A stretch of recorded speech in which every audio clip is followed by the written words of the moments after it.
Hello, everyone. Today we will be looking at a portion of the module on market segmentation, targeting, and positioning, where we look at emerging markets. Okay. Why is it crucial for marketers to identify new and emerging markets? Marketing organizations are faced with key challenges. And these key challenges include the fact that we need to find new customers because the current base of our customers would not bring us forward because of the funnel. Remember the marketing funnel where you have to have always have a constant stream of new customers coming into your organization. Okay, basically finding those new customers can prove to be quite challenging, especially with competition. Okay, there will always be new products coming in. There will be unexpected price drops from your competition that will hinder your current market to buy from you and instead go to the nearest competitor offering a promo. Okay.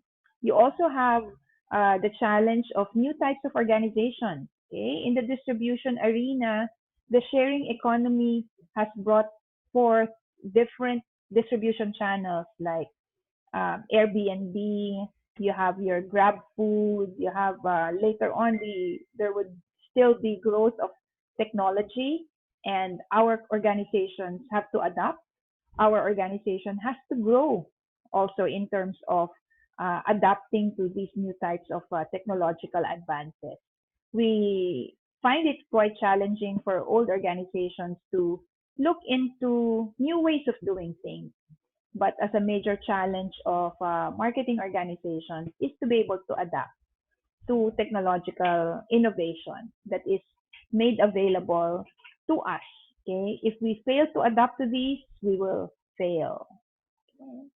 And we also now look into specific emerging markets. No, I just want to share with you a few that, based on my studies, on my readings, are growing. Okay? And just want to share with you briefly why they're growing and if they're a potential attractive segment for you to tap, okay, as a marketing organization.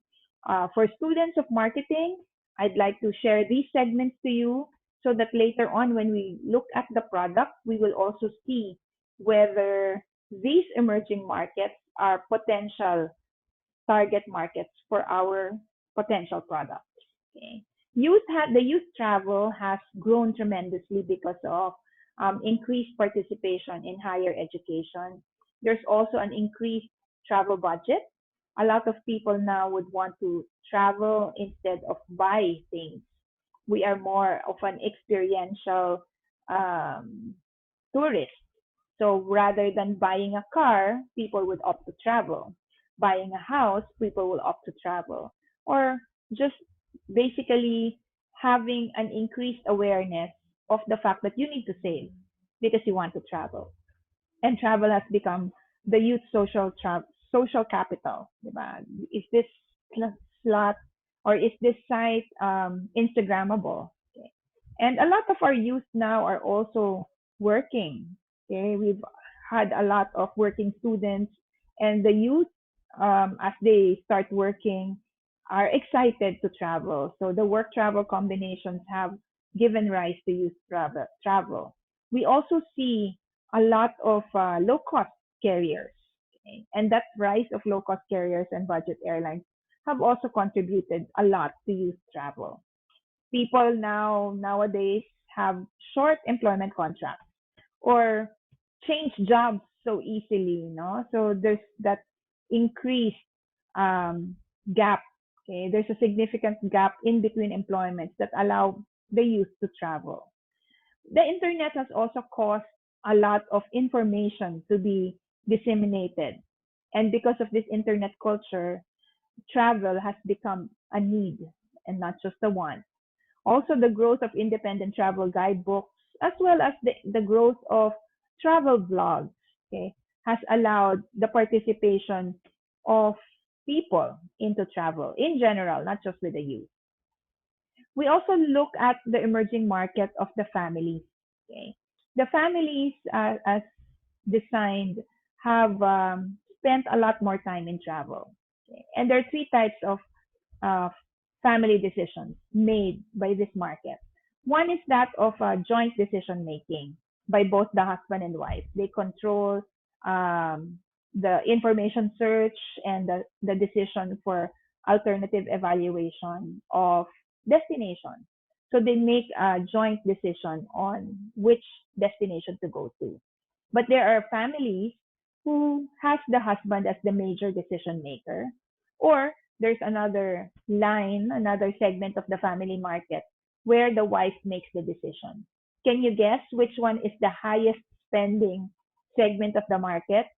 It's when the husbands make the decision. Okay. And the one with the lowest per capita expenditure would be when the wife is making the decision.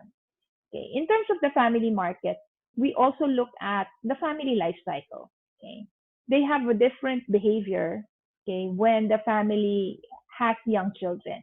They will visit different places like theme parks, where you have a lot of places to play, to discover, recreational facilities. Okay, those are couples for couples with young children, and you also have couples with teenage children, which will be more for the adventure facilities. Okay, the high, not the hard adventure, no, not the soft adventure, but the hard adventure is when you have families with young children. Sorry, with teenage children. And then you also look at couples with grown-up kids, where the kids are already working or starting off their own careers. So there's also another niche, no, when it comes to the products that would be made available or would be interesting for couples with grown-up kids. And an interesting fact with couples with grown-up kids, the grown-up kids will only go with the parents if the parents will pay for the trip. But if they will be asked to share or contribute, they'd rather go out with their friends. And finally, in the family life cycle, you have your multi-generational families. Okay, these are families where the grandparents, the parents, and the children go. So you have your parents, grandparents, and children.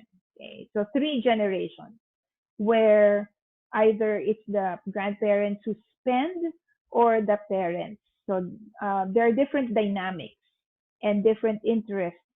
Okay, if you are going to tap the multi-generational family, you have to have a wide array of activities within your destination so that you can uh, keep each segment, okay, the adults, the seniors, the Gen X, and the kids active and entertained.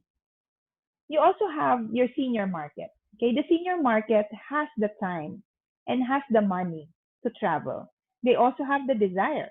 Most of the seniors now, after retirement, would want to spend their inheritance, kids' inheritance, the ski market, spending kids' inheritance, where rather than leaving the money, saving it up, and leaving it as inheritance to their children, they'd rather spend it on themselves through travel. So they look at retirement as an opportunity for personal development and growth. And you'd see a lot more active seniors where they become healthier, they are healthier and more active than the previous generations. They would be the ones to say 60 is the new 50 or 70 is the new 60. Okay, so they're relatively more outgoing than previous generations of seniors. We also look at the solo travelers. These are young, independent, and they desire their freedom.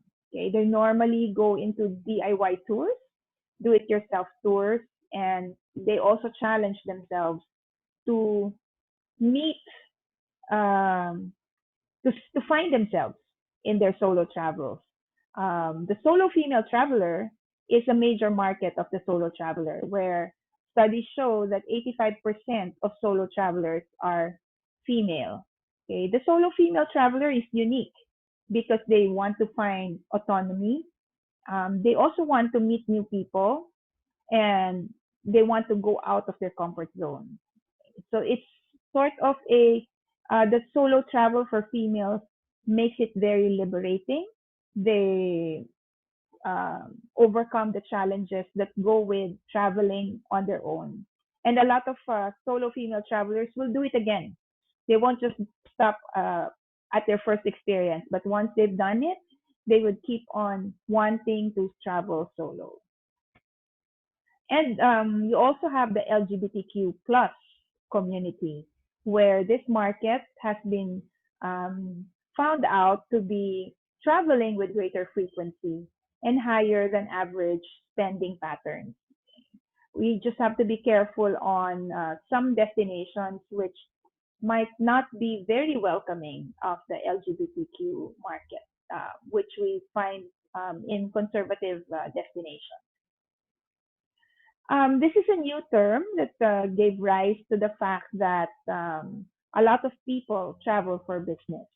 And since they travel for business, because they want work life balance, they would also combine leisure. And thus the word bleacher came about. So the bleacher market traditionally brings their spouses or children to tag along on trips for a few days for family fun. Okay, so while the husband or the wife who is traveling for business is attending their business meetings, the other spouse with the kids can go and travel and explore the city or the town, and then they extend for a few days to have family time together, and this makes it mixing business and pleasure, so leisure. Sometimes this is also characterized by the fact that there are younger travelers who travel alone for business and extend so that they can have leisure and sports activities for themselves. So that's it. Thank you very much. And I hope that you'd also enjoy the other excerpts that I will be preparing uh, in help for this remote learning environment. If you have my book, Tourism Marketing, please do send me a note. And thank you very much for listening today. God bless.